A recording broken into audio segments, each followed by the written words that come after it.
that real healing happened in community. It's not something that you have to do on your own. It's also not something that you have to be ashamed of. There is no shame in having mental illness. There is not. All of our brains are wired differently. All of our chemicals are different. We're born this way. Some of it can be self-inflicted. I have a brain injury.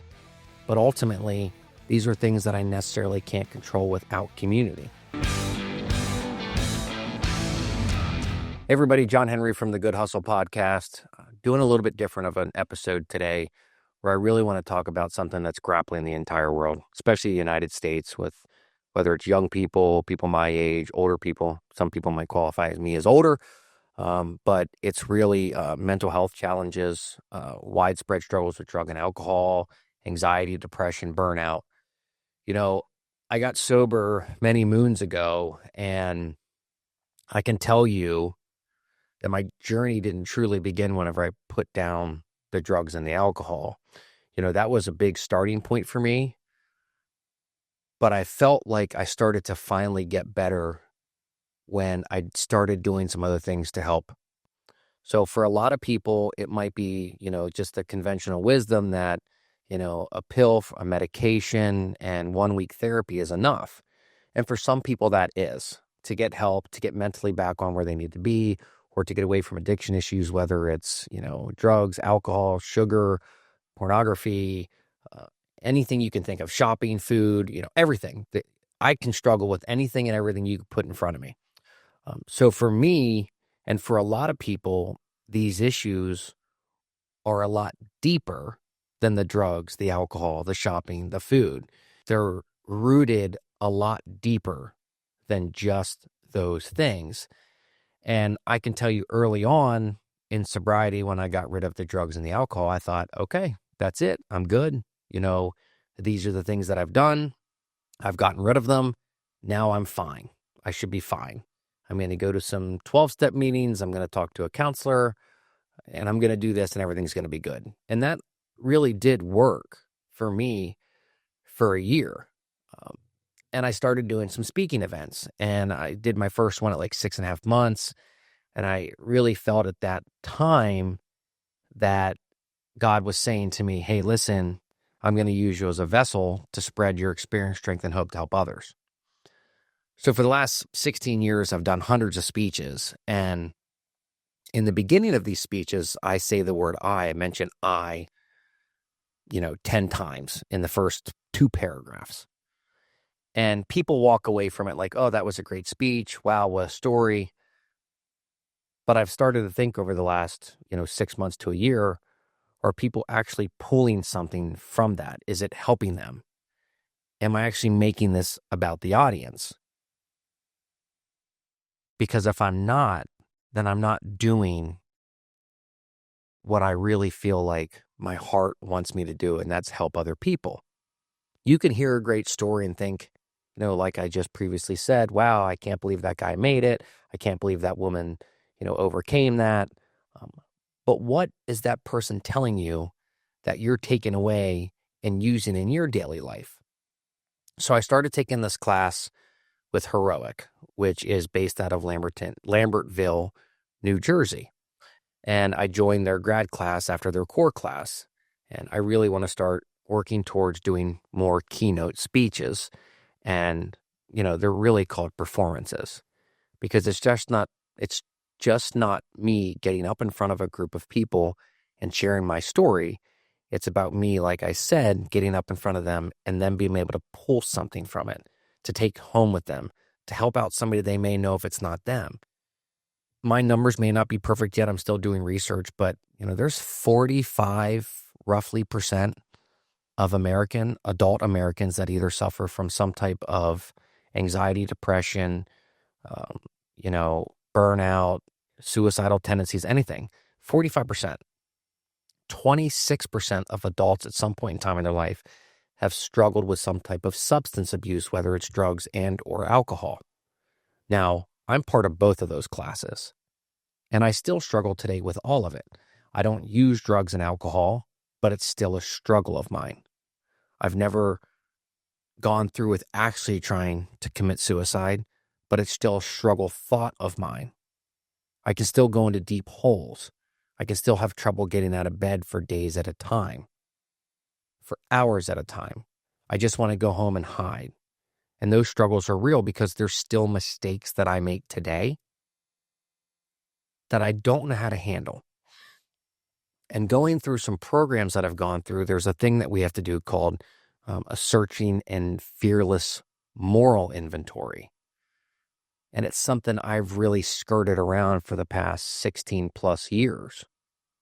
And these are things that we have to really work on if we want to get better. I can admit I have an issue. I can admit I want God in my life. I can admit, I take a medication to make my brain feel better. I can do all of those things. But if not, I'm not really looking at the deep-rooted issues that I have and trying to resolve them, I'm never honestly going to get to a point where my cup is full. And when my cup is full is when I can truly start to help others. Now, I've been in this class for heroic grad class, and we've really started to talk about a core message. And my core message or my mindset change really is that it's not just sobriety for me. It's not just about I stopped doing this and that like I just said, and now I'm better. The core message and mindset shift is going to be, how am I actually going to change my life with things that are deeply rooted further back than just the day I started using? Because the day I started using, I remember being at a party, probably being 11 years old, having four or five beers, maybe 75 pounds, and it was an escape. It was the first time that I felt, like the center of attention. It was the first time in a long time that I felt that somebody cared about me. It was the first time in many, many years where I just felt happy. And there was something deeply rooted there. So what I ended up starting to do at that point was just covering up and chasing. So I found an outlet to take all of my deep-rooted issues and put them somewhere else so I could cover them up and move forward with drugs and alcohol. I ended up doing that for 17 years. So the mindset shift for me wasn't just, hey, I'm going to get sober, go to rehab, take a medication, talk to a therapist. That wasn't it. The mindset shift for me was when I really started to understand that I wasn't the only one. That real healing happened in community. It's not something that you have to do on your own. It's also not something that you have to be ashamed of. There is no shame in having mental illness. There is not. All of our brains are wired differently. All of our chemicals are different. We're born this way. Some of it can be self-inflicted. I have a brain injury. But ultimately, these are things that I necessarily can't control without community. And by community, I don't mean, hey, the community is going to come in and pamper you and help you. I'm talking about sitting with like-minded, similar people that have gone through the same things that you've gone through to help you understand you're not alone. I'm not alone. And my true healing started when I started sitting with those people that were like me. When I started sharing stories with people that are like me. When I got closer relationships with men that are more like me. I've been in and out of 12-step meetings and rooms for years, and I've ventured back in recently because I know there's holes missing in my life. There's holes missing where my cup has a leak, and I need to, flex seal that leak, but I can't just do it with a patch job. I have to do it by actually figuring out my moral inventory and my deep-rooted issues and how I can avoid having them come up in my life continuously, because I don't want to live that way. I'm building these great relationships with other men in church. I have a really good friend named Corey. I have a new friend named Drew. These are people that I really feel like are going to be a part of my growth. I'd like to get into that a little bit more, but first, I'd like to just give a shout out and give a moment for our sponsors. So if we could do that, that would be great. We really appreciate you guys. I wanted to give a shout out to Deer Valley Land Transfer. When buying your home in the state of Pennsylvania or anywhere in the country, it's important to have title insurance to make sure there are no liens against the property or anything that may not be known, whether it's about the deed, size of the property, anything that you can find out that could be negative or harmful for you in the future. They protect you. This is an insurance that is mandated if you're getting a mortgage, and if you're paying cash, you should still do it anyway. Deer Valley Land Transfer. Hey, everybody, I wanted to talk to you about A-Plus Mortgage Solutions. They're one of our sponsors, Jeremy and Angie McMichael, not a couple, but they're phenomenal. They are great lenders. They have worked with hundreds of buyers on my team over the last couple of years. If you need help with a mortgage, whether it's a HELOC, a mortgage, anything, any questions you have, refinancing, check the link below. Their information is there. Now back to the episode. Thank you again to our sponsors. I want to go back to the first time that I drank and talk about how that was the first time I ever got to actually wear the mask. Because we don't start off broken. We start off as this perfect little thing in God's eyes, this baby. And we grow into these problems, issues, childhood traumas, things like that, where we learn to hide the brokenness. And like I said, that's what I did for 17 years. But I continue to try to do that. That's why I want to continue to talk about this and redo these conversations and work my moral inventory and talk to friends and work with community and groups, because I need to figure out how to heal from this, because I'm never going to be whole until I do. So like I said, my first escape was drugs and/or alcohol. I started drinking at 11, smoking pot age 12-ish or 13, and then I went into hardcore drugs when I was 14 years old. You want to talk about an escape? That was an escape for a long time. I do look back at those times and wonder, how people didn't know that I think would have known, like teachers, being like a 10th grade student and coming to school, very highly on drugs, hardcore drugs throughout the entire day. And it makes me wonder, like, how was that not noticed? Was I that good at hiding? Was my mask that great? It just kind of boggles my mind, and I don't mean to like harp on that, but it just makes me wonder sometimes, that I've been thinking about it a lot lately. But once again, this wasn't about the drugs. Addiction to me was just a solution to a deeper problem. And by solution, I'm not talking about a good one. So once again, one of the things that I'm looking to do right now is I'm looking to continue my growth in my speaking and talk to more and more crowds, because ultimately when I get in front of a crowd, I don't want to make it about me or an audience. I want to make it about them. I want to look at you and say, hey, almost 50% of people in the United States at some point in time that's an adult has suffered from depression, anxiety, suicidal thoughts, anything like that. Nearly 50%. So if it's not you, it might be the person beside you. 26%, like I said, these numbers I have to 100% verify, but I did Google, and I looked at some numerous different medical reviews. 26% of adults at some point in time have suffered from drug and/or alcohol addiction or overuse. So if it's not you, is it the person in front of you, beside you, or beside you? And what I want you to do is be able to recognize that, whether it's in yourself or with somebody that you know, a loved one, a family member, a coworker. Because I know if somebody would have stopped me, I don't know if it would have made 100% difference, but if somebody just could have stopped me and said, John, I know what's wrong with you. We really want to help. It could have made a huge difference in my life. Do I regret that it did not happen? No, because I'm able to sit here today and talk to you. But do I wish it wouldn't have happened? Yeah, I wish somebody would have said something. And you might be the person that says something to a coworker or a family member or somebody that needs to hear it. Because deep down, they know there's a problem. But they're hiding behind the shame. They're embarrassed. And they don't know how to ask for help. When I went to rehab, I didn't want to go. I wasn't, walking in there with a white flag and saying, hey, I want to change my life. I had done some things where I was pretty much forced to go to rehab. Forced. And it ended up working for me.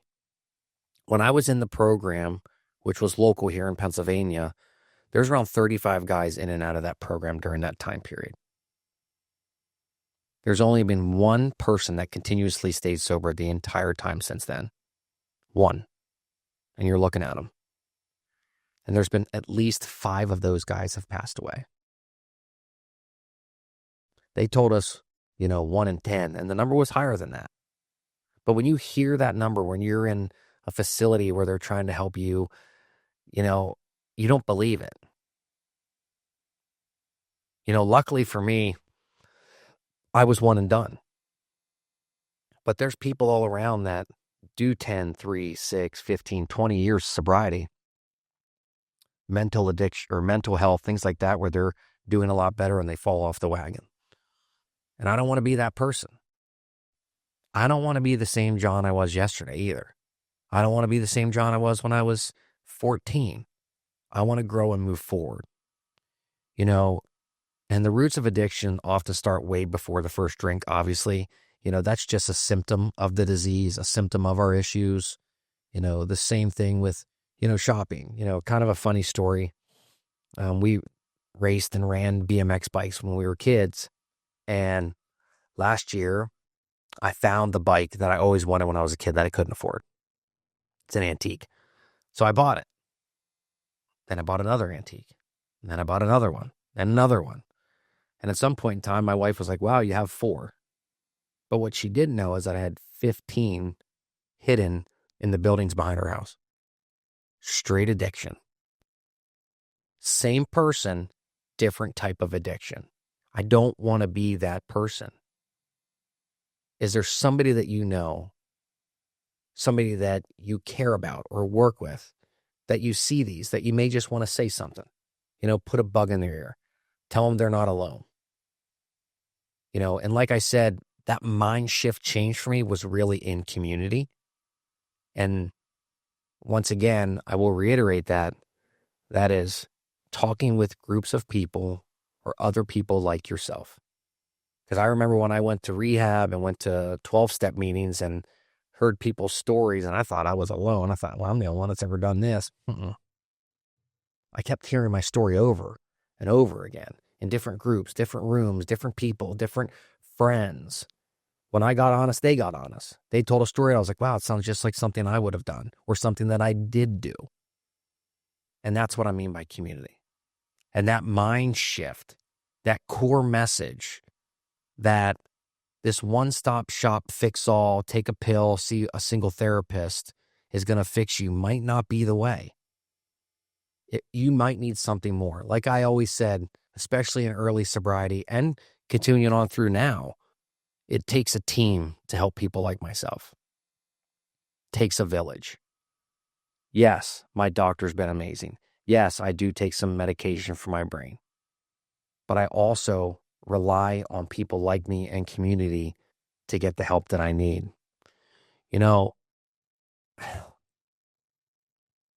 This really matters because I really need to start adding depth to my story and not just make it about me.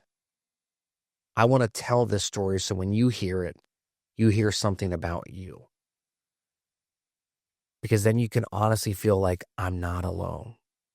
And the minute you start to feel like you're not alone is the minute you might stand up and say, hey, I need help. And I can tell you on September 9th, 2008 was the first day I asked for help. It's the first day I waved the white flag. And it was the biggest change in my life. So, if you're looking for help, whether it's for mental illness, addiction, stress, anything, food, whatever it is, there's somebody out there just like you, and there's somebody out there that wants to help. So please don't hesitate. Don't be ashamed. Reach out and find someone that's just like you that can get help for you. That's what community is for. Thanks.